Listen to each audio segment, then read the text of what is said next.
Hello, everyone. Welcome. My name is Stuart Schaefer. I'm an architect at Microsoft, and I'm working on bringing AI and ML into the Windows platform. I'm here with Daniel Kennett from the Xbox ATG group and Yuri Uralski from NVIDIA to talk about work that we're doing to really work on bringing machine learning into gaming.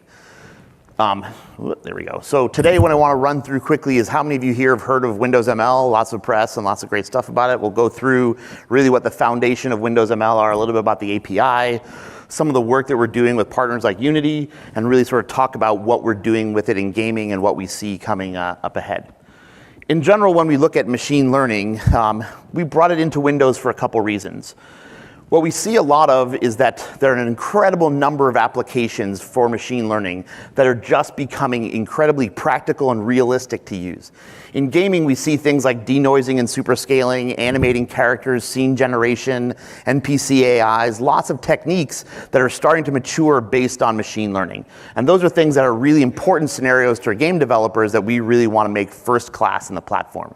So for us, what we're really trying to accomplish as Microsoft is to make machine learning a first-class part of the hardware to allow you to get access to all of the silicon that's underneath. There's a lot of revolution happening in the hardware, and we want to make that something which is first-class part of the system, really able to extract all that benefit for a game developer and target every possible bit of hardware that you can, all the silicon that's possible in the game that you have. What we're going to do today is really kind of give you an overview of Windows machine learning. There's a second talk after this over in room 3022, which will really go deeply into performance. So Windows machine learning is really designed to work on the breadth of hardware, and we're going to also talk deeply about how we get performance, and that's the next talk. So really where I want to start from here is, I don't know how many of you yesterday got to see this. Let's see. So yesterday, the folks from Seed did a demo that showed how to do AI and ray tracing together. And really what we saw was kind of interesting was, A, the application of really advanced graphics hardware and graphics techniques, but also machine learning mixed together in the game. Self-learning agents that played and learned alongside of the AI, or alongside of the advanced ray tracing. So for us, when we take a look at this is a really good example of what we see happening in games in the future, is really the fusion of two really state-of-the-art technologies to make really advanced games.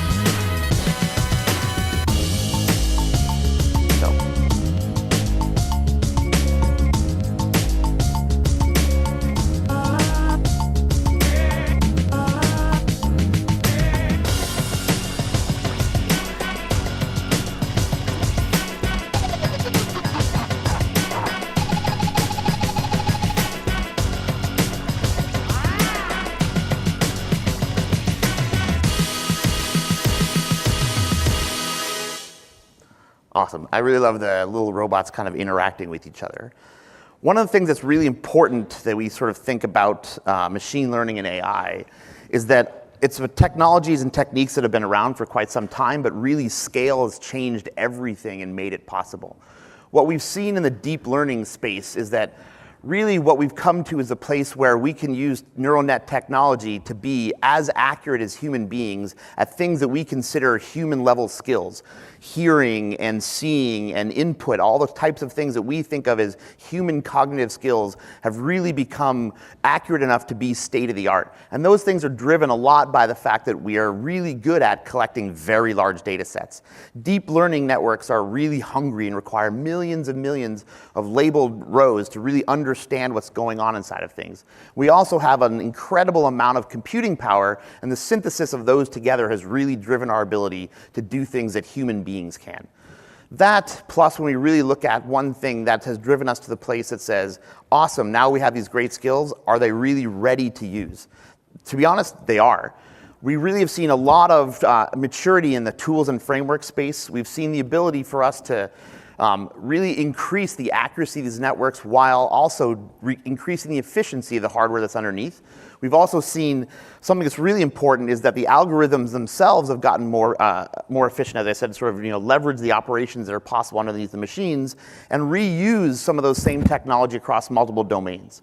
One of the things that's interesting about vision that we don't think of is that us as human beings, we can recognize many, many different things.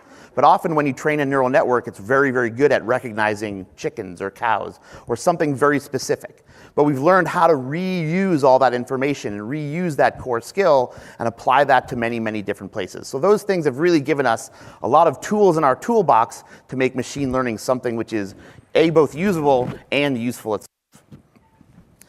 So as I mentioned before, my job is to take AI into Windows. And there's a number of driving reasons that we really want to bring AI into the core platform. One is that what we see is really important is that machine learning is important, but it really requires very low latency, real-time results for you to drive the use of the technology in the game. There's a lot of things about computer vision that are very interesting, but if it doesn't keep up with the pace of the game, it really is not useful. So we really are driving hard to make sure that we can make performance one of the core things that we do in the Windows platform itself. We also want to make sure that you have the ability to really look at two things: flexibility and operational costs. You can run machine learning on the CPU. You can run machine learning on a GPU. You can run it in the cloud. You can use all the techniques and all the locations possible to run the machine learning workloads that you may want to run now and in the future. So using that sort of core driving sort of factor, what we did is we built what we call Windows ML, or Windows Machine Learning. The basic idea behind Windows Machine Learning is I want to build an application. If I want to build an application that uses machine learning, the first thing I actually really need to do is understand what is the problem I'm trying to solve, and then how do I build a model to do that. And I'll go up to some form of training framework in the cloud or on a desktop, design that model, gather a whole lot of data, and train that model. Once I've trained that model, I take that model file and I can now add it to Visual Studio using the normal things that we think of in Visual Studio and add a model reference to my project. It will synthesize code, help me use the platform that's underneath, and run that on top of Windows Machine Learning. The core idea behind machine learning is to really simplify the use of the model itself and the use of the underlying technology. So all the hardware in the system can get abstracted. And what we have is a process that we call load, bind, eval. First, you load the model into the Windows Machine Learning runtime, and it will basically analyze that model and decide how to run that model. Then what you do is you'll connect together the inputs and outputs. So if I want to do a computer vision operation, I can connect a camera or a photo or something from the DX pipeline to the model itself, perform my operation, and sort of be able to put out the output results in the same way. I take those bindings and then I provide it to the engine, evaluate that model, and I get the results of my evaluation. That core pattern drives behind what we do: load, bind, eval. I'll show you a lot more of that later, but that's the real core flow of Windows Machine Learning. Windows ML architecturally sort of follows three basic layers. At the top layer are a set of APIs. Those APIs exist as core Win32 APIs. I'll show you a lot about that later. They're very similar to what you're used to in working with graphics. On top of that, there is a set of further application APIs that allow you to use them in a UWP application across the breadth of our technology at Microsoft. So you can run it in the store, you can run it on a desktop, you can run it anywhere. And the core goal is that Windows ML will show up in every Windows edition throughout this year. So what we have today is it will ship in desktop, and throughout the year, it'll keep filtering into all the editions that we have. Also, at the upper layers of the system, we've spent a lot of time to make sure that not only do we work with games, we work with a lot of the hardware that's on the machine. So if you're doing, as I mentioned before, computer vision, which will go throughout my talk, we spent a lot of time to make sure that the hardware pipeline for images and camera are things that are connected together deeply with the rest of what we do. So making something efficient that comes from the camera into the game through the DX pipeline is something you'll see as a theme throughout all we do in Windows ML. Underneath that, when you actually have loaded the model into the system, there is a runtime that allows us to basically do the inferencing or decide how to use the model and get the outputs that we're looking for. That inference engine manages the model and manages the resources required to basically run that model. So a machine learning model is a lot of math, and there's a lot of allocation of memory and usage of resources. As you'll see, it's a quite hungry beast. And in doing that, the engine really designed to require how to pull together all the allocations necessary to make sure that it's performant as well as doesn't take your machine down. So it loads together and compiles all the pieces that are necessary to run the operators that drive what's called a data flow graph, and I'll show you a little bit more about that later, and really execute that graph against the hardware. Underneath that, we have a layer that's really driven basically on abstracting away the hardware and device itself. We've built a technology that we call DirectML. That technology is really designed to leverage the DX pipeline and run on any GPU that exists, as well as upcoming neural network hardware. If you've seen other things that we've done, we've shown this running on NPUs and other hardware from other vendors. So in general, what happens is the core of DirectML generates shaders, and those shaders can get projected onto any underlying graphics hardware.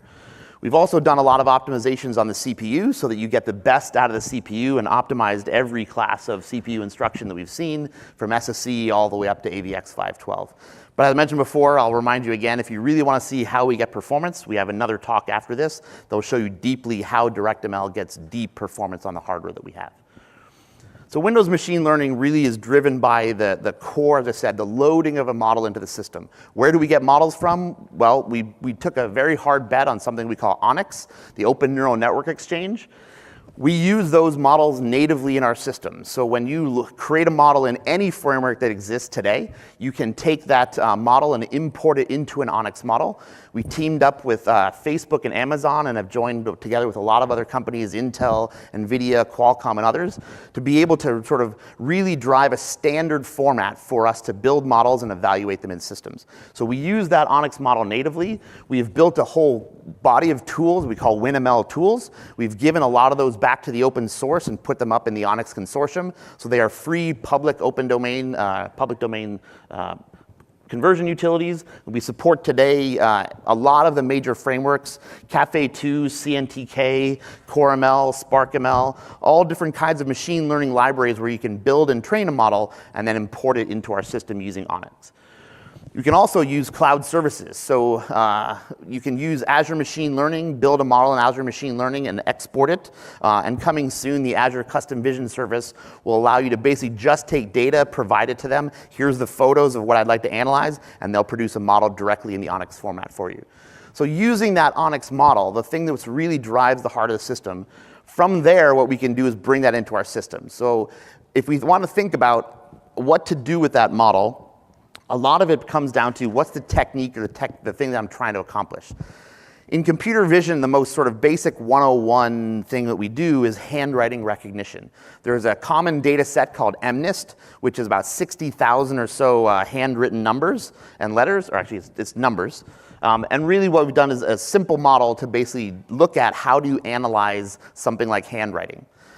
In neural nets, a lot of what's become state-of-the-art in computer vision is not just taking a look at something and classifying it, but try to understand what it is. Behind the scenes, what a convolutional neural network does for image processing is basically takes a look at an image and runs a lot of processing that we're used to seeing in graphics. So a convolution is really taking a filter and applying that filter to an image to extract out what are features. So if you look at, so here the number 8, what we'd look at is try to find in an early layer all of the different edges. So what are the places that there are color differences that I can define what those edges might be in the system. And then once I have those edges, how do I define corners? How do I define all the individual features of the image so that as I go through all the stages of the neural network, I can put together further and more successive features. So we use a sort of combination of techniques, first convolution to extract features. And then once we've extracted features, we use operators like pooling, which basically selects regions on the screen, regions in the image, to really define how do we have a way to denoise that and create invariance spatially. So if you think about when I'm drawing a number 7, there's a straight line at the top and then a number 7 and a slash. But if I happen to draw it this way, I don't want my neural network to basically think that that's a different thing. So by doing these techniques, what it really allows us to do is become invariant to some of those differences. The combination of all those together really is what allows me to put together a whole set of macro features and then classify the end result. So what we're going to do here is take a look at what is image recognition in a convolutional network. And I'm going to try and walk through what that would look like a little bit in code and then show you a demo of that. So when we look at this network, it's called MNIST. What we would be doing with Windows machine learning is really starting off with, okay, I've built that model. How do I bring it up in my system? On the right-hand side, what you'll see is there's a tool I'll talk about later called Netron, which is a visualizer of your model. You can see what the inputs and outputs of that model look like. If you load the model up into the runtime, we have a set of commands that exist to view the metadata of the model itself. So you think about those bindings that you have to create that says, here's my input, it's an image, what's the format of the image? The format of the image in the case that's shown up here on the screen, if you can see it, you can see that it basically tells you how many channels of color that are required. This is grayscale in MNIST, and how many pixels it's expecting. So those things really define the shape of the inputs and outputs once I've loaded in the system. But in general, the way it works in Windows ML is basically you'll start up and create a runtime. That runtime is an instance of the inference engine underneath it. Once you've created that, you'll load the model into the runtime. The model will get analyzed by the runtime to see what those inputs and outputs look like and be able to provide you that core metadata. So after you've loaded that up into the system, now you're ready to decide, okay, what am I going to do with that? The next thing I typically do is I will bind the resources of my application to that. In the case of what we do here, so we support in Windows ML things which are CPU-based resources and things which are D3D-based resources. So you can use things from your gaming pipeline and bind them to the inputs of Windows machine learning. So in the most basic case, what you start off with is you select which D3D device you want to run on. So if your system has multiple GPUs, you can choose which GPU you'd like to run inferencing on. It also turns out that if you pass it in null, what you'll get is the CPU. So you'll get a null device, and just so you know, it's not warp. We don't use warp to do anything. Basically, we use the CPU as the machine learning version of warp. So what you'll do is basically choose the device you want to use for inferencing and then bind your resources. Every resource, like in D3D, you'll create a descriptor that defines to the system what this thing looks like. So what's its shape and dimension, what are the data types that are contained inside of it, and then a reference to the image itself. So basically, in this case here, we have a tensor. A tensor is a fancy name for an n-dimensional matrix. That matrix really contains what that image is. So if you think about a RGB color, it's 3 channels, right? So 3 by whatever the size of my thing is. In the case of MNIST, we said it's grayscale, so it would be a 1-dimensional by however big my pixel is. So we define that we have a tensor. The tensor contains floating point data, which is float 32. There are 4 dimensions here. I mentioned 3, but if you look here on this thing here, it says 1, 3, 25, 25. 1 is a batch dimension. So we always do what we call NCHW. N is the number of images we want to run at the same time. So that's the batch. Here we'll do a batch size of 1. 3 is the number of channels we want to use, and then 25 by 25 pixels. So we can take that, put that into the system, connect it up together. As I mentioned before, our goal is to support D3D resources. In the current version that exists out in the public today, we only support UAV textures, UAV resources. We will continue to sort of, as we go through the development, support much more than that, but today you'll see that we support UAV. On top of that, what's really important for us is that it is an asynchronous process. What I'm showing you here is that there's no restriction for you to create n bindings. So if you want to evaluate a chain of models or a chain of images, you can be doing inferencing on one while you're setting up the next. And this is what this is really designed to do, is basically create that asynchronous, almost swap chain-like behavior. So once you've bound the resource to the system, it's a really simple call. You'll ask the runtime itself to evaluate the model that you've seen. Once you call evaluate model, you'll be given back the resources, or given back the results. In the case of MNIST, what you'll be given back is basically a list of numbers and the probability that any one of those numbers was the result that you have. So you'll have to write a little bit of code to extract out the results. So if we look at my code here in PowerPoint, it really does this thing that it iterates itself through the return and finds the maximum value of what was returned from the system. So that maximum probability is the most likely number that sort of came back from the system. So all I've really done here in code is done, like I said, load the system up, load the data into the system, load the model into the system, bind the resources, and then call eval. So if we look here quickly, I will swap over to my laptop and show you what this looks like in practice. So this is a very simple application that basically has on top of it a graphics canvas that I can write against. And if I look here, you'll see me say number 3. And I'll click recognize, and it finds it as a 3. So what it's doing here is basically taking this image, taking the pixels, binding that to a D3D resource, providing that to the engine gets the results come back as that mapping of image to probability, or of number to probability. We choose the maximum probability, and that's what you have. So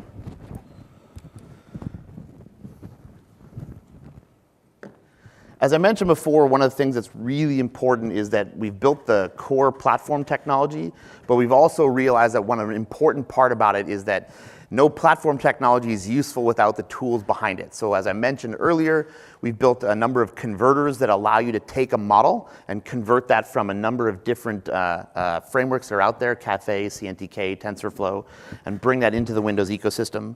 We've also built the beginnings of integration into Visual Studio. In the Windows SDK, there's a tool called MLGen that, given any model that you've imported into an Onyx file, will generate all of the core class wrappers you need to basically do a core evaluation. And a lot of that code that I've seen here, it sort of does for you. There's a visualization tool called Netron, and most importantly, we have enabled PICs for machine learning.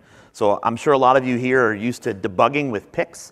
What we've done is made it so all of the events that happen in the machine learning timeline are part of PICs. So what we do in ML on the GPU is we use DX12 compute, and you will see machine learning events show up in the DX12 compute queue. So you'll see the beginnings of any one of the operations inside of the machine learning evaluation show up in the GPU timeline. And you can also see events that come up in the CPU timeline. And really what we're gonna try and enable is the ability for you to take a look at the evaluation timeline along with the rest of your game. So as you're doing those things together in that sort of demo I showed you, the ray tracing, you want to be able to see how much, and control how much is going where and how much resources I'm using and what is the timing of all the command lists and buffers that are happening, and really use the tool that you're used to using, PICs, to do that. So like I said, today we've enabled PICs. We're going to continue to invest in that to really enable debugging in the core of what you do today. So in general with that, I'll introduce Daniel. Thanks, Stuart. You're welcome. Okay, I'm on. Cool. So yes, Dan Kennett. I work in the Xbox Advanced Technology Group, and I'm going to talk to you about one of the projects that we've done internally at ATG today. Before I get into that, I wanted to gush just a little about how cool I think machine learning is. It's one of those things where, for me, it feels a lot like when I first got my hardware TNL card for the first time and moved out of fixed function. It feels, or at least went to hardware TNL, it feels like the first time I wrote a pixel shader. It feels that we're at a point with the hardware and the software that we're starting to do some really amazing things with machine learning. And I looked on the net for a couple of images that I've put up of different things that I saw at SIGGRAPH or papers that I've seen. I do want to call out that these are illustrative only, with the exception of Project Malmo at the bottom. I'm not making any claims about Windows ML and these projects, but they were really cool things that I've seen online where developers are starting to leverage machine learning in their games. There's lots of different places that we can use machine learning in our titles today. AI bots, a lot of people have been talking about that. We've seen some interesting Dota bots, we've seen some interesting StarCraft bots and other stuff in that space. There's a lot of interesting services that we can do, smart matchmaking. There's a lot of stuff around like abusive intent and inappropriate content detection that can be done. On the art and content side, some of the stuff like NVIDIA's shown with their up-resing of textures and images. The Remedy a couple of years ago showcased how they can take a voice clip and some training off facial animation and use new voice clips to generate new facial animations. And some stuff I think by Disney or Pixar was shown at SIGGRAPH doing something similar this year. There's been some interesting research into post effects and training autoencoders and different models to actually replicate things like depth of field, different lighting environments that are trained on one set of geometry and then applied to another. And for me, one of the cool things with Windows ML, because it runs on any of the different pieces of hardware and coupled with Onyx, really allows developers to start experimenting with lots of different technologies and pieces that are out there. Even within Microsoft, working with Microsoft Research and other groups, some groups are using CNTK, some groups are using Keras or other things, and Onyx has allowed us to work with them and share stuff back and forth. So, one thing I wanted to talk about today was Unity ML agent support. So most of you probably heard about it at this conference or before. If not, my first bullet up there I took straight from their GitHub. I can read it, but it's effectively what it says. It's a great plugin allowing you to do work within Unity on machine learning. And so what we've done in the ATG group is add Windows ML support into their system as just another type of brain. that you'll select. And I'll quickly jump into what and how that is. So the way we made it work, one of the key things that we wanted to do in getting this enabled was not require you to change any of your code significantly or the training pipeline that Unity's already set up. So right now, you train as you do today. If you're familiar with using the technology, you use Onyx to convert the TensorFlow over into the Onyx model. At runtime, you select a new brain type, which is Windows ML. You point it to the Onyx graph, and then you pretty much just run. We tried to make it as simple and as straightforward as possible. In more detail, the way we went about doing this is we grabbed the latest public Windows Insider build, which had the preview of Windows ML in it. We grabbed the latest SDK that went with that at the time. We used the TensorFlow plugin, which, as Stuart called out, is now released onto the GitHub. We used that to convert the models over. We exposed the 3 main APIs, load, bind, eval, put that all together, and it was one of those moments in dev where it sort of just worked. You know, there's a few bugs, you get rid of those, you hit F5, and all of a sudden, all the demos are just up and running. So it's been a great experience for us in terms of testing out. I do have 2 demos, which I will show. So I'll switch over.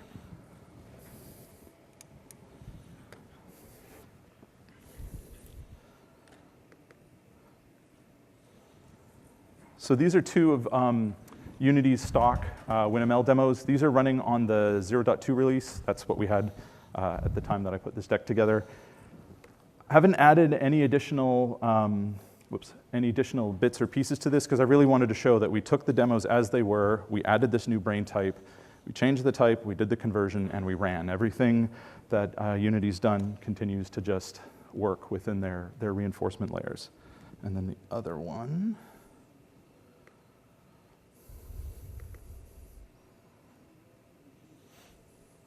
is their crawler demo, and it's the same thing. Basically, we ran the converter, we changed the brain type, we recompiled, and we ran.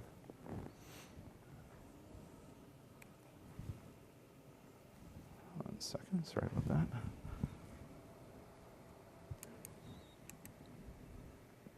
See if I get this right. Yes. So a couple of things to know. We're planning to release this later this year. We already have it mostly up and running on the 0.3 release from the Unity folks. This has also been a really great exercise for us internally to test out Windows ML and Onyx. You know, unit tests are great, but starting to use other people's code and other people's stuff has been excellent. Internally within ATG, we've also started a number of different incubation projects around this space. Again, for me, this has been really exciting because the ability to run in any silicon is starting to open up really interesting scenarios where I can potentially run my inference on an integrated GPU while still leaving the CPU and the discrete card to do everything that they do today. There's a lot of interesting techniques that we're starting to explore as more and more people that we're talking to are aware of ML. All these different opportunities are starting to open up.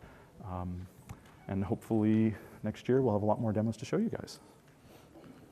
I think I'm back to Stuart. Awesome. Thank you, Dan. So in general, as Daniel pointed out, really one of the cornerstones of Windows ML is to make the core access to the technology simple, but give you access to all the underlying power of the hardware. So what you have is any DX12 class GPU, any neural network processor that can basically adhere itself to the DX spec will basically become part of anything that you can program to. And really what we're trying to do is make it so that all of the silicon that's possible in the machine really be usable by Windows machine learning, usable in your game, usable for the things that you want to do with it. So in general, you know, where we are today is that Windows machine learning right now is in its beginnings. So what we've done today is at Windows Developer Day, we announced the first preview of Windows Machine Learning. That preview was really driven by the computer vision style scenarios that I put up here, image recognition, handwriting recognition, lots of common things that we do in a game. So if you think about lots of fun things you can do is look on Mixer and identify a person, find their face, put a hat on it, right? All of those kinds of fun things are really driven by the core of computer vision. So we've built a lot of support in the platform for computer vision style scenarios. We've done a good bit of work on classical machine learnings, things that do classification to decide whether or not something, I don't know if you guys have seen, is it a hot dog or not, right? All those kinds of things. So in general, what we've really done is drive for a lot of the very core basics. Today, you can get access to it. It is publicly available for developers and insider builds. It will be broadly available, as I mentioned before, on all the different editions of Windows in upcoming releases. But really what we've done today is, like I said, pick it up, take a look at what's there. It is out there in the public. There is a lot more work that we're doing, and when you really look at that, that's kind of what we're here to do, is we know no matter what, we've only scratched the surface, and we know that you want more. What's coming next really soon is we're building what we call custom operators. Is when we think about the neural network system itself, the space is moving very fast. Every day, new techniques come up for skeletal tracking and reinforcement learning and bots and all different kinds of things. We don't want the platform itself to slow you down. So if you want to create your own custom work to basically enable your specific machine learning technology to work, you can. So things like you can write the CPU operator in regular CPU, but you can also, because we're used to writing shaders, you can write a shader, a DX12 shader, and have that become part of your machine learning network and part of the thing that analyzes the graph of data as it comes in. So you'll be able to do that in an upcoming release and really expand the system in any direction you want to take it. On top of that, part of the state-of-the-art of machine learning itself is really getting every single bit of let's call it, ability of the hardware itself. On top of that, some of the really complex systems are a lot of math and a lot of data. So there's a common technique called quantization, which really takes big floating point data and brings it down to smaller precision. We're also working heavily on lower precision math with the GPUs and systems that can take advantage of it. So things like we'll see this afternoon, like Tensor Core. When you really look at it today, I don't know if anyone here has gone out and looked at the DX12 shader compiler. We have already enabled shader model 6.2 to do FP16, so floating point or half floating point data. And we'll continue to push those technologies which are relevant to machine learning into the core of the DX engine. So all the things that we do in machine learning will be shared in graphics, and you'll be able to get access to them. We're pushing a lot of that into that. As I mentioned earlier, other things like D3D textures. Today we do UAV, but we'll actually take a look at SRV and other types of texture support. We're doing a lot of work with the audio engine and other types of hardware, because if you really think about making something perform well, there is a lot of silicon that's available. There's a lot of input devices. So we have cameras and controllers and headsets and all different kinds of things that we want to draw data from. So if we really want to make a very highly interactive game that performs, we need to take data from all of those places and drive it through the engine. And those are things that we're really deeply invested in. And if you come to our next talk, you really see what we're doing from the hardware side and acceleration, because no matter what, like I said, machine learning workloads are very hungry, and making them run fast is something that we really want to take advantage of. So we've built the core of the engine to run everywhere, and we're doing a lot of work with our partners like NVIDIA to really drive very fast inference and a lot of performance in the hardware that we have. So in general, like I said, here's where we are now. We've released things. We're going to be doing a lot more. You'll hear me, say, if there's stuff that you want to see in the system, we really want to hear that from you. But in general, we know there's a lot of stuff coming up, and this is what we're working on. On top of, there we go. So what's important is that there's a lot of resources that we're starting to put together, all the things that you're used to seeing in terms of tools and things for getting started. If you look at the DirectX blog, we're starting to get together all of the tools that you need to really get access to the system, links to get started, the converters are up and online. We have a lot of tools, and we're going to be driving stuff into DirectX Tech. So if you're using that forum, we'll have a forum there for machine learning specifically so that you can interact with us, ask the questions that you want, and really get help with the things that you're trying to do with machine learning on the platform itself.